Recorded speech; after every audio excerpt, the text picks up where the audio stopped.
Երկրորդ հարցը ՌԴ հայտարարություններ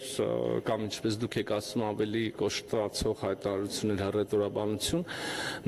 մենք որքան հնարավոր է քարոզարշավ որքան թույլ է տալիս իհարկե տեսնում ենք որոշ հայտարարություններ որոնք հնչում են մեր ռուսաստանյան գործընկերների կողմից ես այս օրերի ընթացքում նաև ձեզ չնայած ծնգլ անելու հանգամանքին համբերատար մի քանի անգամ անդրադարձել եմ այդ հարցին մենք ընդհանրապես որևէ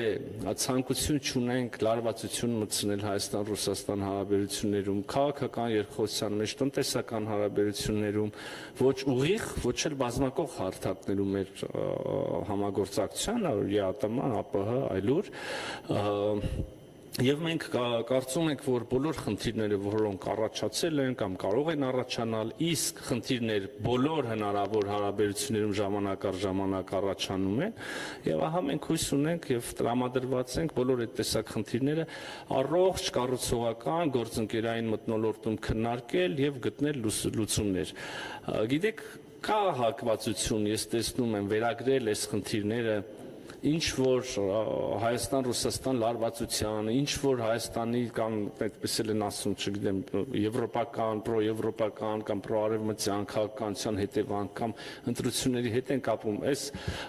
շտապ վախենամ հիասթափացնեմ այդպես մտածողներին, այս տեսակ խնդիրներ եղել են մշտապես։ Մի քիչ ջանքի դեպքում ձեզնից յուրաքանչյուրը կարող գտնի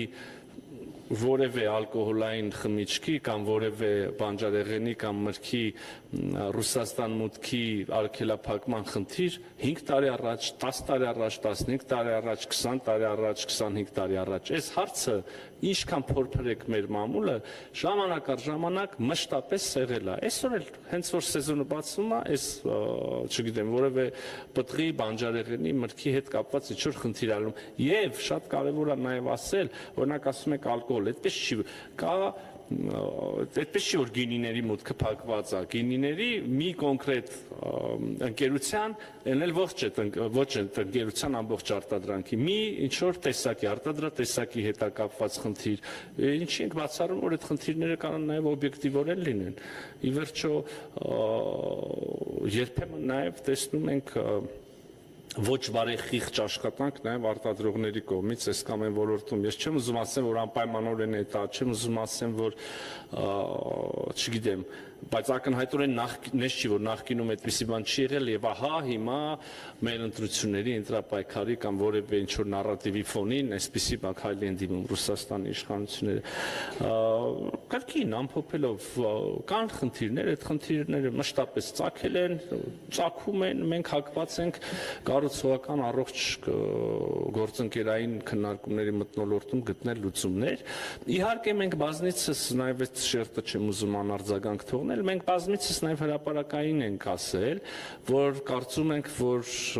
մենք պետք է նաև տնտեսական դիվերսիֆիկացիա, բազմազանեցում ունենանք նաև, չի կարելի ընդհանրապես, գիտեք, նույնիսկ տեսական դասագրքային մակարդակում վերանալով կամ վերացարկվելով Հայաստան-Ռուսաստան հարաբերություններից կամ մեր օրերից որևէ երկրի համար մշտապես շատ օգտակար է եւ միանշանակ օգտակար է ունենալ բազմազան եւ մատակարարման եւ սպառման աղբյուրներ։ Սա այնքան աքսիոմատիկ ճշմարտություն է եւ ես կարծում եմ, որ եւ Հայաստանի իշխանությունները պետք է ջանքեր գործադրեն այդ ուղղությամբ, բայց եւ նաեւ բիզնեսները, որովհետեւ ի վերջո կառավարությունները կարող են համաձայնագրեր կնքել, պայմանավորվածություններ ձեռք բերել եւ միջավայր ստեղծել, բայց այդ բուն առևտուրը ի վերջո նաեւ բիզնեսները, ընկերությունները իրենք պետք է անեն։ Այնպես որ մենք այդ ուղղությամբ գնալու ենք նաև, այո, դիվերսիֆիկացիան մեզ անհրաժեշտ է եւ մենք պետք է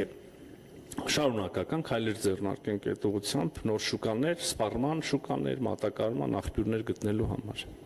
Բաժանորդագրվեք Արմատ մեդիայի ալիքներին YouTube-ում, Facebook-ում, Instagram-ում եւ Telegram-ում։